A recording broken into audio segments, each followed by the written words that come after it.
আল্লাহ রাসূল সাল্লাল্লাহু আলাইহি ওয়াসাল্লামের একজন সাহাবী সহিহ মুসলিমে এসেছে, সাহাবীর নাম হচ্ছে রাবিআ ইবনু কাআব আল আসলামী রাদিয়াল্লাহু তাআলা আনহু।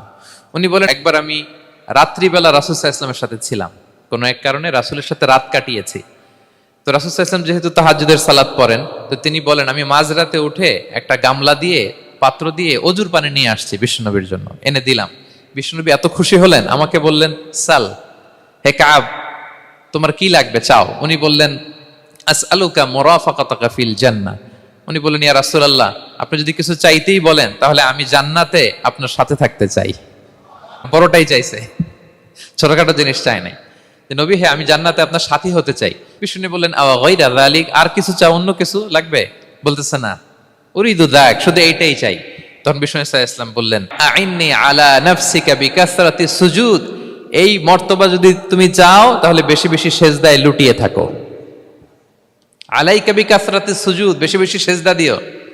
যদি সেজদায় পড়ে থাকতে পারো তাহলে জান্নাতে আমার সাথী হতে পারবা। আল্লাহু আকবার।